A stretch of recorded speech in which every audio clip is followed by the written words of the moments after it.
안녕하세요. 자, 에듀윌에서 재무회계 담당하고 있는 황윤아 회계사고요. 2024년 회계사 1차 재무회계 기출문제 해설 하도록 할게요. 다들 시험 보느라고 수고 많으셨고요. 네, 좋은 결과 있길 바라고 우리 2차 시험에서 우리 2차 공부할 때 다시 만나도록 해요. 일단은 전반적인 총평을 해보자면은 전체적으로 계산 문제는 굉장히 쉽게 출제되었고 최근 10년 중에 계산 문제는 제일 쉽지 않았나 생각이 들어요.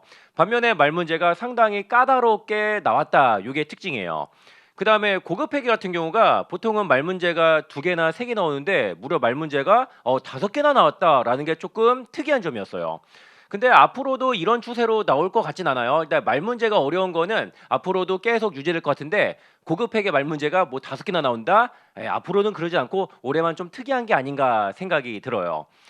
그다음에 정부회의 같은 경우는 작년에 역대급으로 너무너무 어렵게 나왔잖아요. 예상대로 네, 올해는 평년처럼 나왔고 저는 예규에서 하나 나오고 나머지에서 4개 나올 줄 알았거든요. 근데 예규에서 2개 나왔다는 게 조금 특이했네요. 그리고 나머지 정부에게 3개 문제는 굉장히 평이하게 나와서 충분히 공략이 가능하지 않았나 생각이 들어요. 그래서 이번 시험은 계산 문제 위주로 착실하게 공략하고요. 그리고 원가회계 선생님한테 물어보니까 원가회계 되게 쉽게 나왔대요. 그래서 재무회계 계산 문제 공략하고 원가회계 공략하고 그 다음에 남는 시간 말문제 공략하고 이런 식으로 착실하게 공략하는 사람들이 고득점을 받을 수 있지 않았을까라는 생각이 드네요. 그래서 전반적인 총평은 여기서 마무리하도록 할게요. 문제 1번부터 한번 풀어볼게요. 재무 보고를 위한 개념 체계에 대한 설명 중 옳지 않은 것은 자 올해 말 문제가 전반적으로 어렵게 나왔는데 1번 문제는 쉽게 나왔네. 먼저 정답은 1번이에요. 보고기업이 지배 종속관계로 모두 연결되어 있지는 않은 둘 이상의 실체들로 구성된다면 그 보고기업 재무제표를 비연결이라고 부르나요? 아니라 결합 재무제표로라고 불러요. 비연결 재무제표는 네, 지배기업 단독의 재무제표 말하는 것이고 그 다음 문제 2번 볼게요. 유통업을 영위하고 있는 주 대안은 재고자에 대해 계속기록법과 평균법을 적용하고 있으며 계속기록법에다가 평균법이니까 이거는 이동평균법이네.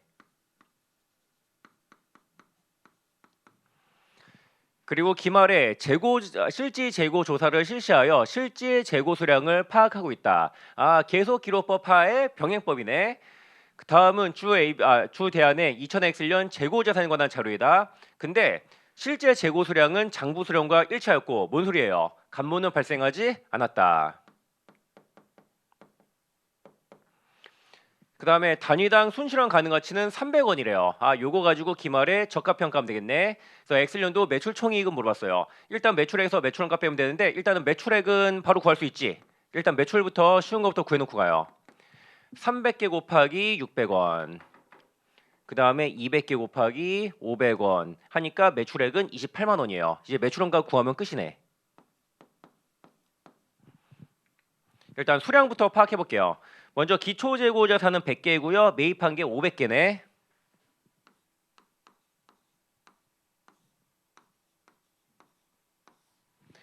먼저 기초재고자산 단가가 300원이에요. 그래서 3만 원. 그 다음에 단기 매입액은 400개 곱하기 400원, 100개 곱하기 500원 하니까 21만 원 나오네. 그럼 판매된 재고자산의 원가 계속기록법에 의한 평균법이니까 이동평균법 7월 1일 매출원가부터 한번 계산해 볼게요. 먼저 7월 1일 이동평균 단가요. 먼저 기초에 100개 3만 원 이렇게 있었고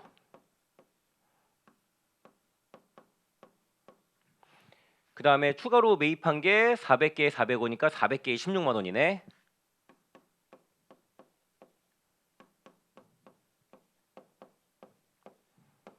그래서 19만 나누기 500 해가지고 이동평균 단가가 380원. 요날 판매한 수량이 300개. 요날 인식해야 되는 매출원가는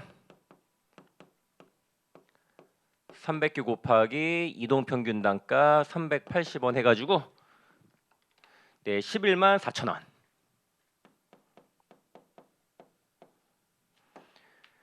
그 다음에 또 10월 1일 날 판매했거든요. 10월 1일 이동평균 단가 계산해 볼게요. 먼저 7월 1일 500에 19만 원이 있었는데 이 중 300개 팔았지. 그러면은 200개에 단가가 380이니까 네, 76,000원 요 상태가 되었다.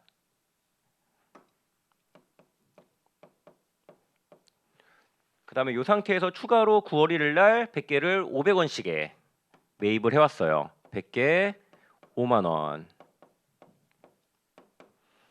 그래서 12만 6천 나누기 300 하니까 이동평균 단가가 420.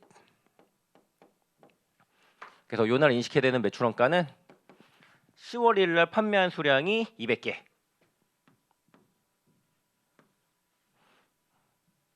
그래서 200개 곱하기 단위당 420 해가지고 네, 84,000원 나오네. 네, 이렇게 해서 판매된 재고자산 원가는 11만 4천원 더하기 8만 4천원에서 19만 8천원이고요. 네, 이 수량이 500개였고 그리고 잔고 수량과 실질 수량을 일치했으니까 감모는 발생하지 않았고 그 다음에 기말 재고 수량은 100개일 거예요. 얘네들은 얼마? 맨 마지막 이동평균 단가가 420이니까 420 곱하기 100 해서 42,000원이 원가네. 마지막으로 여기 평가총단금 넣어볼게요. 기말 재고자산은 100개가 있는데 단위당 원가 단가가 420원인데 순실현 가치가 300원이에요. 그럼 단위당 120원씩 12,000원의 평가총단금을 설정해 주시면 되고 그리고 문제에서 기초 재고자산도 평가총단금이 4,000원 있었다라고 나왔거든요. 이렇게 하겠네. 그리고 재고자산 평가손실은 기초 대비 기말 평가총단금의 증가 8,000원인데 문제에서 재고자산 평가손실도 매출원가에 포함하라라고 명시가 돼 있어요. 그래서 매출원가는 19만 8천원 더하기 판매된 재고자산 원가 감모는 발생하지 않았고 평가손실 8,000원에서 20만 6천원이에요. 근데 문제에서는 매출 총이익 물어봤잖아요. 매출액이 28만 원이었고 여기서 빼기 매출원가 20만 6천원 하니까 7만 4천원 이렇게 해주시면 되겠네요. 그 다음 문제 3번 주 대안은 2000X년 7월 1일 태양광 전력생산설비 건설공사 시작하여 X년 9월 30일 완료. 차해본가 자본화 적격자산 해당한다. X년부터 X년까지 이어지는 2년치 그 차해본가 자본화고요. 첫 해 거 물어보는지 두 번째 거 물어보는지 먼저 확인해 보셔야 돼요. 보니까 2000X년 자본화 차해본가 얼마인가 이렇게 물어봤어요. 첫 번째가 아니라 두 번째 거 물어봤잖아요. 그럼 뭐 봐야 된다? 풀어도 되는 문제인가 안 되는 문제인가? 만약에 2000X년 자본화 차해본가까지 구해야 되는 문제라면은 시간이 너무 많이 걸리니까 그런 거는 풀면 안 되는 거고요. 이번 문제 보니까 자본화 차해본가는 연평균 지출액 계산 시 포함하지 않으며라고 돼 있지. 이걸 보고서 2000X년 자본화 차해본가도 그냥 풀면 되겠다. X년 거까지 풀 필요는 없겠다. 딱 나오네. 그러면은 연평균 지출액부터 한번 계산해 볼게요. 근데 여기서 특이한 게 뭐냐면은 2000X는 7월 1일 50만 원의 정부 보조금 수령하여 즉시 동전략생산 설비를 건설하는데 모두 사용하였다. 보조금 있네. 그럼 7월 1일 지출한 금액 얼마로 바꿔야 돼요? 100만 원이 아니라 50만 원 이렇게 바꿔야 되고요. X년에 지출한 금액이 보조금까지 고려하니까 250이네. 그럼 1월 1일 250에서 계산을 시작해 주세요.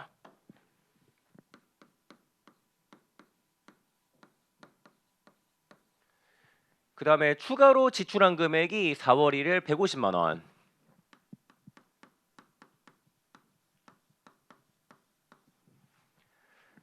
그 다음에 9월 1일 240만 원.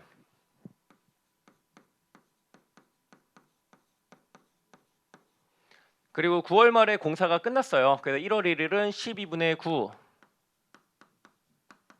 그 다음에 4월 1일은 12분의 6. 9월 1일은 12분의 1. 이렇게 월할 해주시면 되겠네. 또 250만 원 곱하기 12분의 9 하니까 187만 5천 원.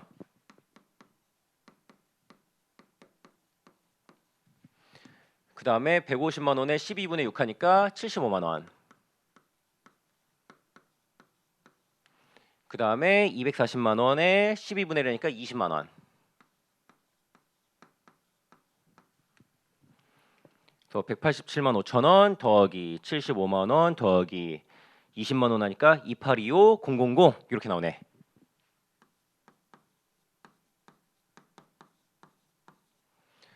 먼저 특정 차입금이 하나 있는데 그 금액은 150만 원이고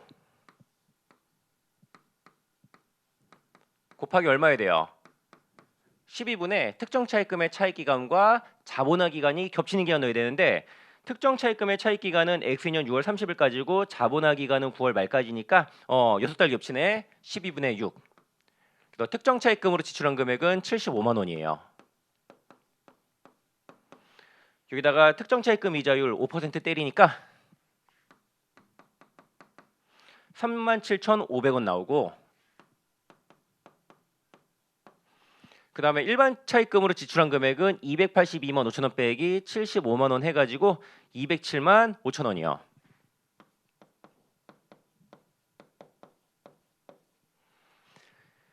네, 그 다음에 일반 차입금은 A, B 두 개 있는데 각각 4%, 8%.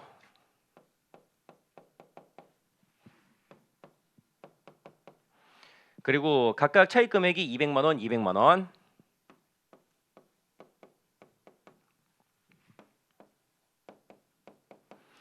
먼저 일반 차입금 A 같은 경우는 차입일이 X1년 10월 1일부터 X2년 9월 30일까지 2000X2년에는 9달 동안 겹쳐 있네. 그 12분의 9. 그래서 연평균 차입액 150만 원. 그 다음에 B 차입금은 2000X2년 4월 1일부터 X4년 3월 31일까지. 그럼 X2년에는 4월 1일부터니까 9달 동안 차입된 상태네. 12분의 9. 연평균 차입액 150만 원. 가중시가 똑같네. 그럼 가중평균 이자율은 요거 두 개 단순 평균한 6% 해주시면 되겠고. 그리고 요거는 한도 계산은 꼭 해야 될까? 아니지. 207만 5천 원인데 한도는 300만 원 베이스로 구하는 거잖아요. 한도 안 걸리니까 요거는 굳이 구해볼 필요가 없겠다예요. 그래서 207만 5천 원에 6%에서 12만 4,500원이 일반 차입금 관련한 자본화 차입원가예요. 문제에선 두 개 합계 물어본 거거든요. 두 개 합쳐서 16만 2천 원. 정답은 4번 해주시면 되겠네.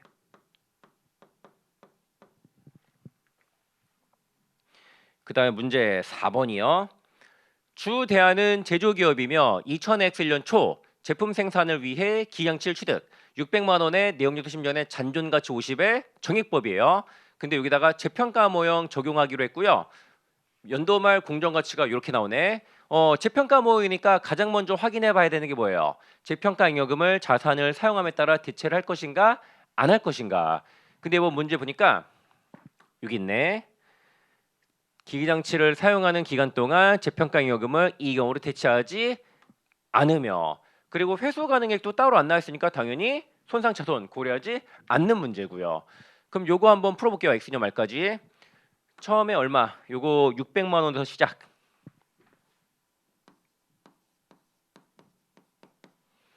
(50만 원) 잔존가치 빼니까 감가상각 대상 금액은 550만 원이고 10년의 정액법이니까 첫해 55만 원 감가상각을 해주시면 돼요.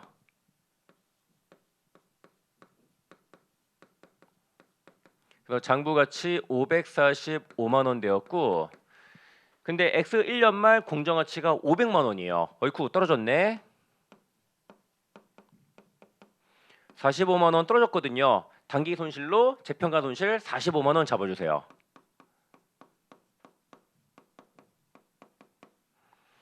그 다음에 2000X2년 감가상각을 해봐요. 500만 원에 빼기 잔존가치 50만 원 하니까 감가상각 대상 금액 450이고 9년 남았지. 나누기 9하니까 감가상각비 50만 원 나와요.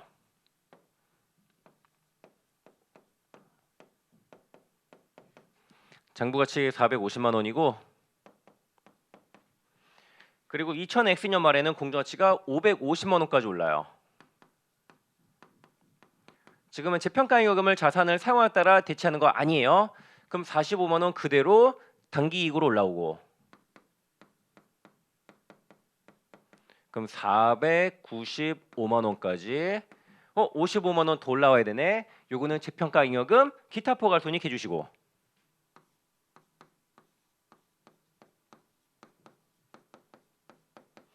위에다가 재평가잉여금 관리할게요. 기타 포괄손익으로 인하여 55만 원이 쌓였다. 이렇게. 그 다음에 X 3년 넘어가요. 일단은 감가상각부터 한 다음에 재평가를 하던가 말던가 해야 되고, 이번 문제에서는 재평가잉여금을 자산을 상황에 따라 대체하는 거 안 한다라고 했어요. 근데 여기 감가상각할 때 주의할 게 뭐냐면은 여기 회계 추정의 변경이 있거든요. 어떻게 변경되었냐면은 X 3년 초에 잔존 내역 요소를 5년으로, 전체가 아니라 잔존 기준으로 잔존 가치는 60만 원으로 추정을 변경했대요. 그래서 X 3년 감가상각비는 550만 원 빼기 바뀐 잔존 가치 60만 원에 3년 초 기준으로 잔존 내역 요소를 5년으로 바꿨대요. 그럼 곱하기 5분의 1 하면 되겠네. 이렇게 해서 98만 원 나와요. 그럼 3년 말 장부 가치가 452만 원이 되었고, 이 상태에서 재평가할게요. 보니까 3년 말 공정 가치는 350만 원까지 떨어져요. 더 전체 하락분 중 55만 원은 기타 포괄 손익으로 내려와요. 이렇게 해서 재평가 잉여금 잔액은 빵원이 되었네. 요게 397만 원인가 그럴 거고, 나머지 47만 원은 단기 손실로 재평가 손실. 요 회계 추정의 변경이 있었다라는 것만 안 놓쳤으면은 정말로 쉬웠던 문제가 아니었나 싶네. 그래서 X 3년 단기 손익 영향 물어봤고, 감가상각비 98만 원과 재평가 손실 47만 원 더한 145만 원 감소. 정답은 4번이었어요. 그다음 문제 5번이요.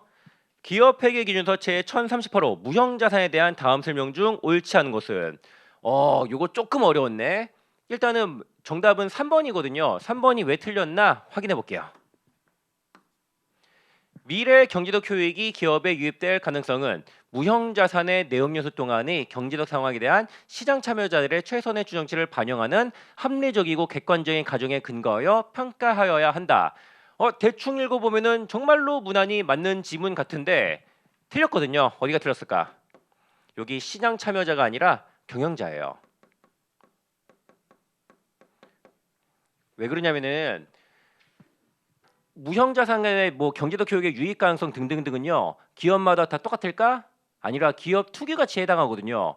공정 가치 같은 경우는 모든 회사에게 똑같이 적용되는 거니까 기업 투기 관점을 반영하는 것이 아니라 시장 참여자의 관점을 반영하는 거잖아요. 하지만 우리 회사의 무형자산의 경제적 효익에 대한 가능성은요, 이거는 다른 회사랑 우리 회사랑 다 다르기 때문에 시장 참여자 관점을 반영하는 것이 아니라 우리가 직접 경영자의 관점으로 판단을 내려야 되는 거거든요. 그래서 시장 참여자가 아니라 경영자, 이렇게 이제 맞는 거예요. 왜? 회사마다 똑같은 무형자산이라 하더라도 경제적 효익에 대한 유익 가능성이 다를 수가 있으니까 경영자 관점에서 판단하는 거다. 그 다음에 6번. 기업 회계 기준서 제1045 투자 부동산에 대한 다음 설명 중 옳지 않은 것은? 네, 이거 5번 지문이 틀렸는데 이것도 조금 지엽적인 데서 나왔네. 볼게요. 투자 부동산을 공정 가치로 측정한 경우라도 비교할 만한 시장의 거래가 줄어들거나 시장 가격 정보를 쉽게 얻을 수 없게 되면 당해 부동산에 대한 공정화 측정 중단하고 원가로 측정한다? 아니에요.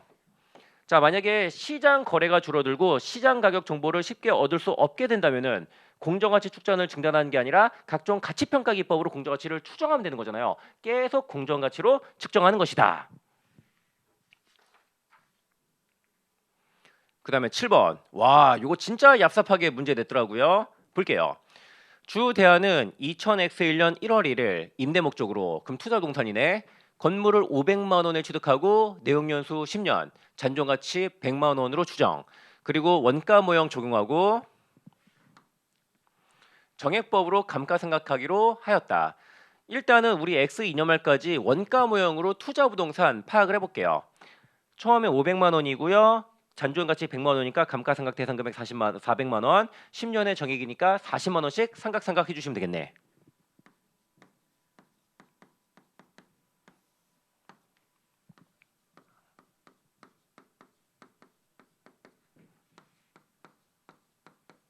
그 다음에 두 번째도 감가상각 40만 원 해가지고 420만 이러면 돼요. 근데 2000X년부터 공정가치 모형을 적용하기로 했대요. 그럼 소급법 적용이 되니까 우리 공정가치 모형 2년치 그림을 그려봐요. 네, 여기 500만 원에서 시작하고 공정가치 모형은 감가상각을 안 하고 그 다음에 첫 해 말에는 공정가치가 450만 원까지 빠졌네. 그럼 50만 원 투자부동산 평가 손실.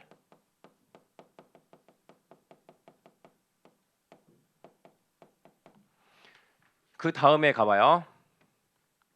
감가상각 안 하고요.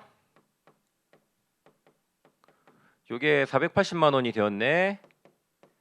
그럼 두 번째는 공정가치 모형에서는 투자부동산 평가이익 30만 원을 단기이익으로 잡아주시면 돼요.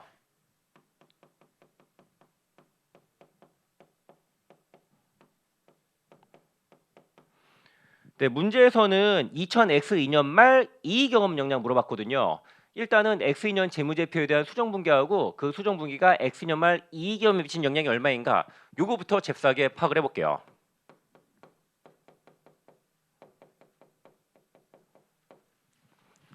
첫째, 420만 원의 투자 부동산을 480만 원으로 60만 원 늘려야 되고요.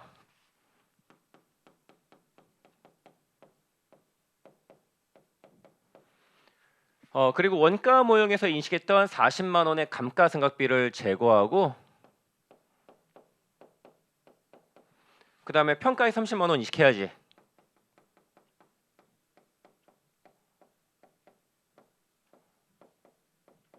그 다음에 10만 원 대체 안 맞는 거 뭐다? 이익 잉여금. 이렇게.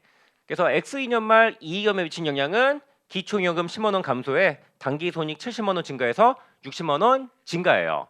근데 잘 보니까 2000X년 말 보고된 이익여금이 30만 원이고요. 투자 부동산 회계 처리를 반영하기 전 2000X년 단기순이익은 70만 원이래요. 여기서 조심하세요. 요 70만 원이 뭐냐면은 회계 변경 반영 전 단기순이익이 70만 원이다. 이게 아니에요. 보시면은 여기 감가상각비가 70만 원 있잖아요. 보면은 잘 봐요. 투자 부동산 회계 처리를 반영하기 전 단기순이익이 70만 원이지. 요 감가상각을 하기 전에 단기순이익이 70만 원이라는 거고 요 감가상각 40만 원까지 고려하니까 수정 전 단기순이익, 회계 변경 전 단기순이익은 30만 원이다라는 거예요. 그 다음에 X2년 초 이익여금이 30만 원이니까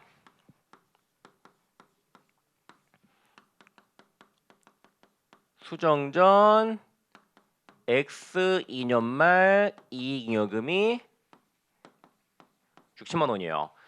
보통은 요거를 주고 시작하는 경우들이 많은데 와, 요걸 좀 깠네. 그래서 수정 전 60만 원에다가 그 60만 원 증가했잖아요. 그래서 60만 원 플러스 60만 원에서 수정 후 회계 변경 후 X년 말 이익여금은 120만 원이다. 이렇게 구하면 되는 문제였네요. 좀 새로운 유형의 페이크였다. 그 다음에 8번 금융상품과 관련된 상당히 어려운 말문제네. 1, 2, 3, 4번은 되게 어려운 보기 되어갖고 5번이 정답인데 좀 쉬운 데서 의외로 보기가 정답이 나왔네. 5번 볼게요. 금융자산을 재분류하기 위해서는 FVPL, FVOCI 분류 변경하는 거 그 재분류를 중요에 따라 구분하며 중요한 재분류는 소급법, 중요하지 않은 재분류는 전진법 아니에요. 싹 다 전진법이다. 언제부터? 다음에 첫날부터.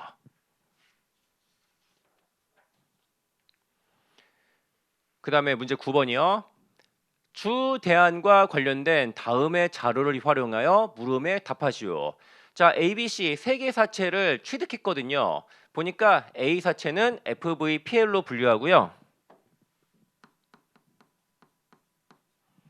B랑 C는 FVOCI래요.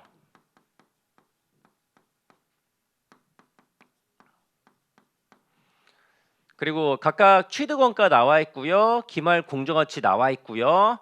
물어보는 게 2000X년도 단기순이익이 미친 영향이 얼마인가. 먼저 A 사체는 FVPL이잖아요.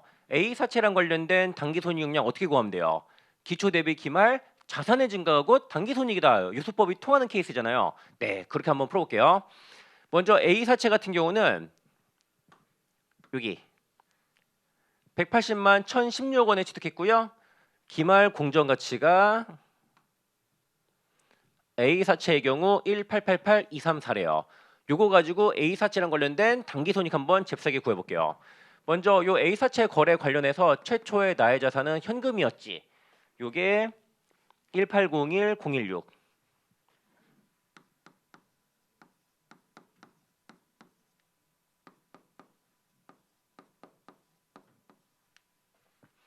그 다음에 요게 어떻게 바뀌어요? FVPL을 취득했고 요 FVPL에서 이자가 나오지. 현금으로 받았을 거고 그게 200만 원 6%인 12만 원이에요. 조금 까다롭게 나오면은 시장 이자를 제시한 다음에 이거를 너가 한번 구해봐라 이럴 수도 있는데 자비롭게도 요 계산을 해줬네. 기말 공제 가치가 1888234.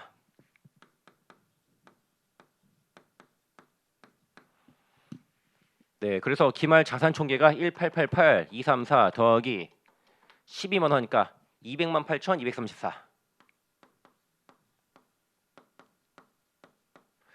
단기 손익은 두 개 차익하면 되지. 200만 8,234 빼기 1801 016 하니까 20만 7,218 증가 나오네.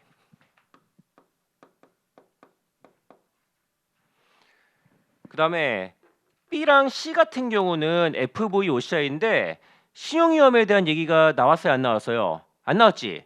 손상차손 같은 건 고려할 필요가 없다. 그리고 그럼 이 유효절법으로 이자 수익 먹은 다음에 기타 포괄 손익으로 평가만 하면 되는 거잖아요. 근데 기타 포괄 손익 안 물어봤지. 단기 손익 물어봤으니까 그럼 뭐만 구하면 딱 되는 거예요. 이자 수익만 딱 구하면 되는 거예요. 먼저 B 사채 이자 수익 계산해 볼게요. 신용위험은 고려하지 않으니까 유효이자법에 의한 이자 수익 말고는 단기 손익 영향이 없다예요. 그래서 B가 1425366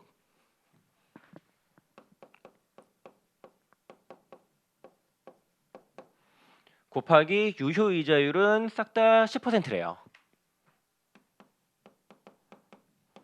142,537. 그 다음에 C사채 같은 경우는 표시이자율 10%에 유효이자율도 10%. 그래서 딱 액면 취득했네. 50만 원에. 근데 할인 취득하든 액면 취득하든 할증 취득하든 유효이자법 적용한 거는 마찬가지예요. 곱하기 10%. 그 이자 수익 5만 원이고 요거 말고는 단기 손익 없으니까 이걸로 끝하면 돼요. 요거 3개 더하면 돼요. 20만 7,218 더하기 14만 2,537 더하기 5만 원 해서 39775 정답은 3번이에요. 399755.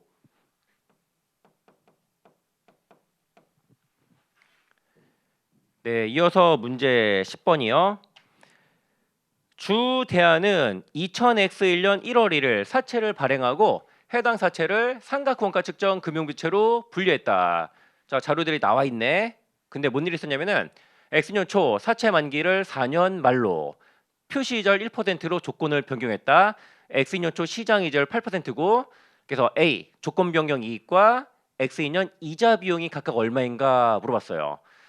일단은 이게 실질적 조건 변경이 맞냐 아니냐 따져봐야 되는데 시험에서는 실질적 조건 변경이 맞는 경우가 압도적으로 많이 나오거든요. 더 저는 개인적으로 1차 시험이라면은 실질적 조건 변경이 맞냐 아니냐 요거는 맞다라고 치고 그냥 제끼고 그냥 문제 푸는 게 나을 것 같아요.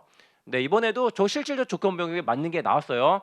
가끔 가다가 우리 예상 밖으로 실질적 조건 변경이 아닌 게 나올 수도 있는데 그 정도 리스크는 감내하는 것이 좀 나은 대안이 아닌가 저는 생각을 하고 그럼 일단은 실질적 조건 변경이 맞냐 아니냐 이거부터 한번 따져볼게요. 지금 남아있는 현금 흐름이 3년 말에 200만 원에 표시자가 5%니까 10만 원씩이네.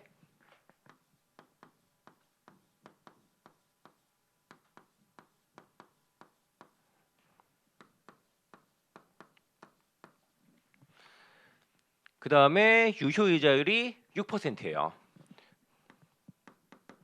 그래서 현재 장부 가치 계산 한번 해볼게요. 10만 원 곱하기 1.8334 200만 원 곱하기 0.8900 하니까 1963340.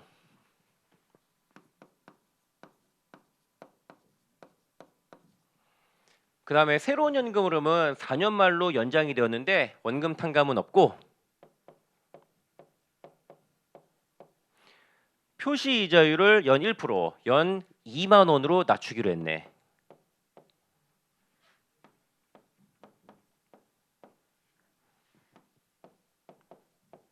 그다음에 이거를 최초의 유효이자율 6%로 할인한 현재 가치 한번 계산을 해봐요. 그럼 200만 원 곱하기 0.8396. 그다음에 2만 원 곱하기 2.6730 하니까 1732660 나오네.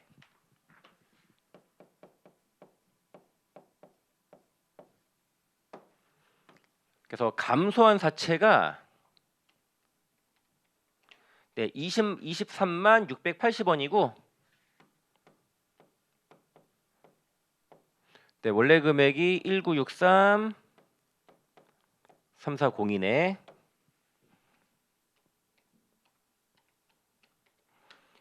약 11.75% 정도 나와요.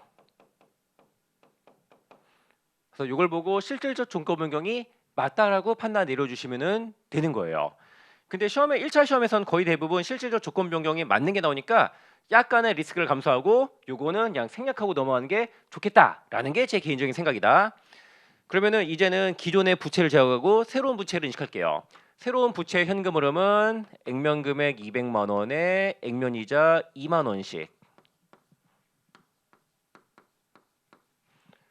그다음에 2000X년 초 시장 이자율은 문제에서 8%다라고 하고 있네. 자, 구해볼게요. 200만 원 곱하기 0.7938 2만 원 곱하기 2.5770 해서 1639140.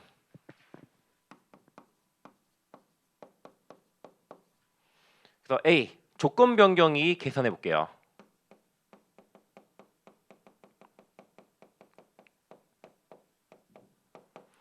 자, 원래 사채가 1963340이었는데 요 구사채가 제거되고 새로운 사채를 1639140으로 인식했네. 요 차이가 조건 변경 이익이에요. 요게 324200 나오네. 근데 좀 단수 차이가 있어요. 단수 차이 고려해서 1번 또는 2번 324150 요거 찍어 주시면 되고 그다음에 B 이자 비용 계산해 볼게요. 자, X2년 이자 비용. 새로운 사채는 1639 140으로 최초 인식했고 얘한테 적용되는 유효이자율은 8%예요. 1639 140에 8% 하니까 131 131 나오네요. 이렇게 해서 정답은 2번 해주시면 되겠네요. 그 다음에 문제 11번이요. 주 대안은 X년 1월 1일 다음 같은 조건의 전환사채를 98만 원에 발행. 시험에서는 액면 발행이 잘 나오는데 98만 원에 할인 발행했네. 그 다음에 발행일은 X년 초고요. 액면 금액 100만 원에 만기 3년에 표시 이자율은 4%고 원금 상환 방법 보니까 상환 기일에 액면 금액의 106%를 일시 상환한다. 할증금 6만 원이다. 요거예요. 그 다음에 일반 사채 시장 이자율 8%고요. 그리고 전환사채 액면 금액은 만 원인데 전환 가격은 액면 금액 만 원당 한 주예요. 그래서 만약에 싹 다 전환된다면은 몇 주? 100주로 전환 가능하다. 그러다가 액면 금액 60만 원이 X년 초 전환이 되었대요. 그러면 일단은 여기까지 기본적인 분석을 한번 해볼게요. 요 녀석의 현금 흐름을 파악해 보자면은 액면 금액 100만 원에 할증금 6만 원 붙고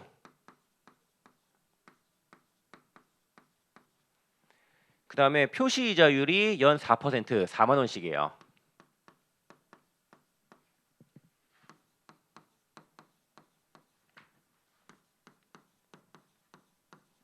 먼저 현금 받은 거 98만 원이고요.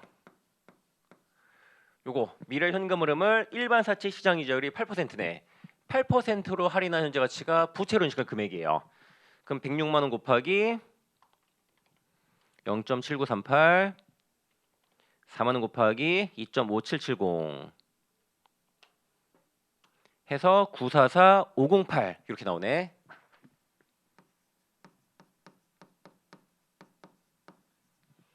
그리고 전환권 대가로 인식할 금액은 나머지 35,492.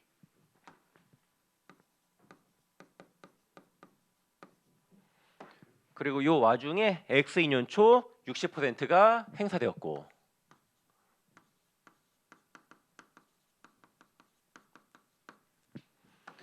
먼저 첫 번째로 물어보는 것이 A가 X2년 말 전환사채 장부 금액이 얼마인가 요거네. 해볼게요. 요게 944 508. 요게 1년 동안 얼마 증가해요? 8%. 그 다음에 여기다가 빼기 얼마 하면 돼요? 4만원. 또 944 508 빼기 944 508 곱하기 1.08 빼기 4만원 하니까 980 069.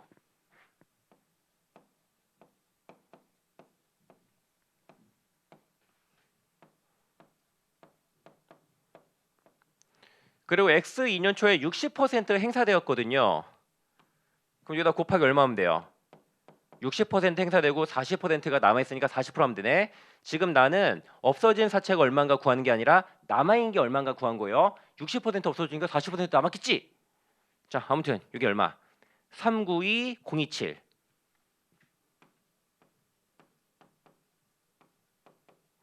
이렇게. 그 다음에 X2년에도 유효절법 할 거예요. 요거 1년 동안 얼마? 8%. 그 다음에 여기서 얼마 빠지면 돼요? 잘 보세요. 여기 60% 행사돼서 미래 현금 흐름이 다 60% 날라가잖아요. 액면 금액 40만 원 남을 거고, 그 다음에 할증금도 24,000원 남을 거고, 그 다음에 액면 이자도 얼마야? 16,000원씩 이렇게 되겠네.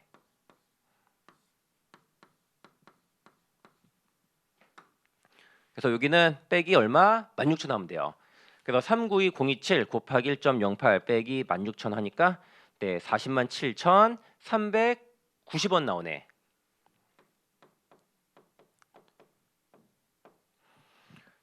일단 이렇게 해서 40만 7,390원 이렇게 구하는 게 첫 번째 방법이다. 잠깐만, 근데 이렇게 구해도 되는데 어떻게 구해도 될까? 요 40만 7,390원은 유효이자율법 적용하고 일부 행사된 다음에 또 유효절법 적용하고 한 다음에 숫자이기도 하지만 뭐이기도 해요? 남아있는 현금 흐름의 현재 가치이기도 하잖아요. 그래서 X년 현재 남아있는 현금 흐름이 이렇게 있고요. 여기다가 어떻게 하면 돼요? 나누기 1.08 하면 되겠네. 그래서 44만 나누기 1.08이에요. 단수 차이 빼면은 똑같은 금액 나올 거예요. 40만 7,407원. 단수 차이가 17원 나오네. 이렇게 푸는 것도 좋은 방법이었다. 근데 실전에서 이 정도 눈치하려면은 보통 실력으로는 안 될 거예요. 그 다음에 B 물어보는 게 뭐냐면은 전환권 대가가 얼마인가 물어봤네. 네, 여기다 해볼게요. X 2년 말 전환권 대가 얼마? 최초 인식한 전환권 대가가 35,492인데 요거 전환 시 주발초로 대체한다 그러거든요. 그럼 남아있는 게 40%일 거예요. 그래서 35,492 곱하기 40%니까 14,197 나오네요. 이렇게 해서 정답은 5번 해주시면 되는 거였네요. 그 다음에 문제 12번이요. 12번은 신주 인수권부 사채예요. 주 대안은 비분류형 신주 인수권부 사채를 액면 발행. 이번엔 액면 발행이네. 액면 금액 10만 원이고 현금 발행은 10만 원. 그리고 만기는 3년 말이고 표시 이자율이 연 4%예요. 발행 당시 신주권이 없는 일반 사채 시장 이자율 연 8%고요. 여기 보시면은 보장 수익률이 6%래요. 그거 뭐 하라는 거예요? 할증금이 있는데 직접 한번 구해봐라 이거예요. 할증금 직접 구해야겠네. 그리고 신주 인수권부 사채는 액면 금액 만원당 보통주 한 주를 행사 가격 만원에 할 수 있다. 그럼 신주 인수권은 총 10개네 10개.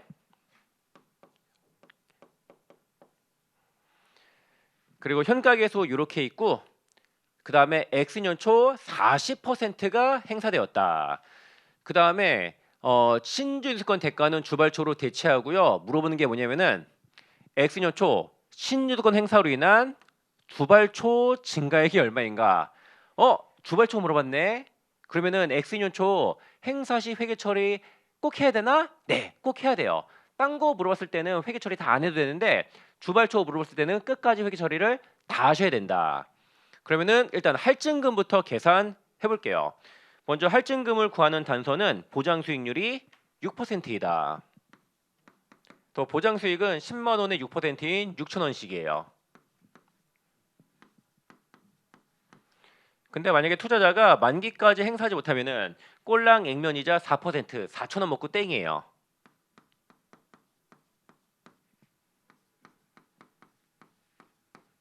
그래서 보장 수익 미달액이 1년에 2천 원씩 발생하고요. 요거를 보장 수익률 6%로 미래가치 환산하는 게 상환할증금이에요. 2,000원 곱하기 미래가치 계수해도 되는데 이번 케이스에서는 미래가치가 제시가 안 돼 있네. 그럼 어떻게 해요? 그럼 계산기 그냥 두들겨야지. 얘는 그냥 2,000, 얘는 곱하기 1.06 한 번. 요 녀석은 곱하기 1.06 두 번. 그래서 할증금 계산을 해보자면은 2,000 곱하기 1.06, 2,000 곱하기 1.06 곱하기 1.06 이렇게 해서 6367 나오네.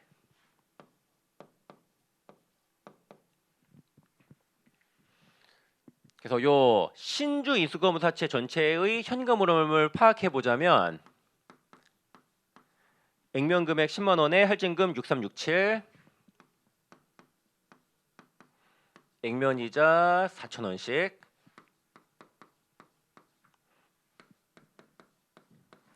그다음에 총 발행가액은 액면 발행이니까 10만 원이고.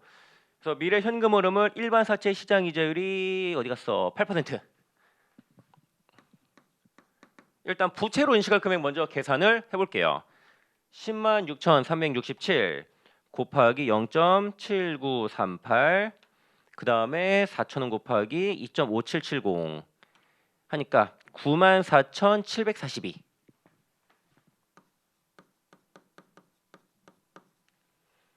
그 다음에 자본으로 인식할 신주인수권 대가는 5,258 나오네.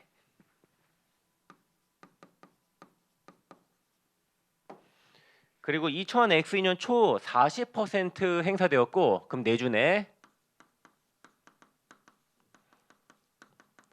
주발초 물어봤으니까 X년 초 회계 처리 요거만 해볼게요. 일단 계정값 탔어요. 현금 받고 주식을 찍어주니까 자본금의 주발초.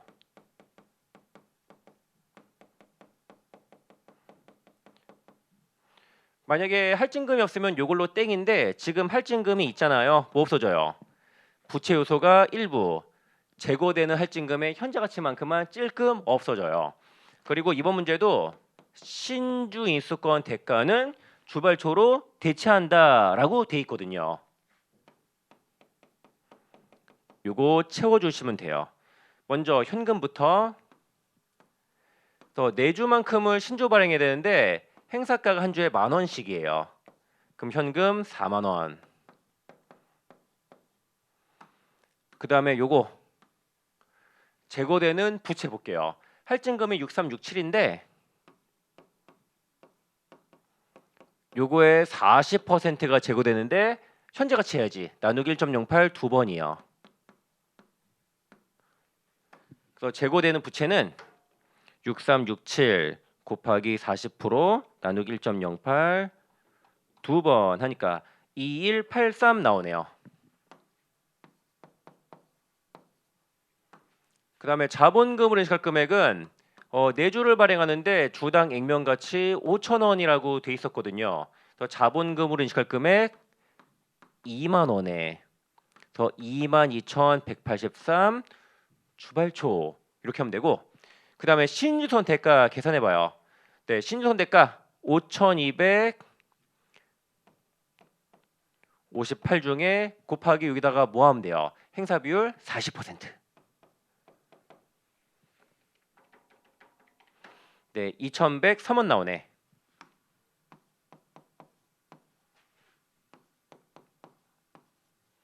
그래서 문제에서 물어보는 게 뭐다? 요거 합계액이네. 22,183 더하기 2,103원 하니까 24,286. 정답은 그래서 4번이었어요. 그 다음에 이어서 문제 13번이요.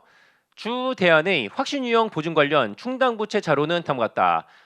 보증 제공한 경우 확신 유형 보증인지 용역 유형의 보증인지 요거 확인해 봐야 되는데 시작하자마자 확신 유형이다라고 말했네.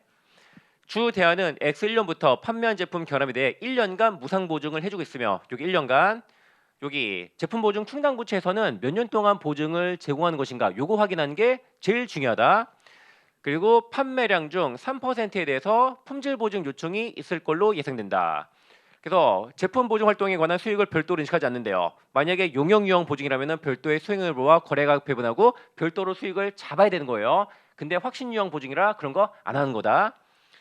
그리고 자료들이 이렇게 나와 있어요. 그냥 꼴랑 물어보는 게 이거 너무 쉽게 나왔다. X3년 말 제품 보증 충당 부채 얼마인가 구해볼게요.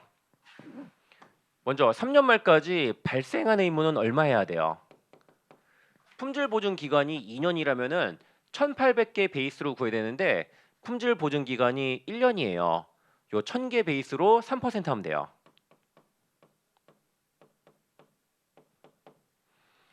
그리고 X3년에 개당 품질 보증비는 X2년은 420이었는데 우린 지금 X3년이잖아요. 730으로 추정이 된대요.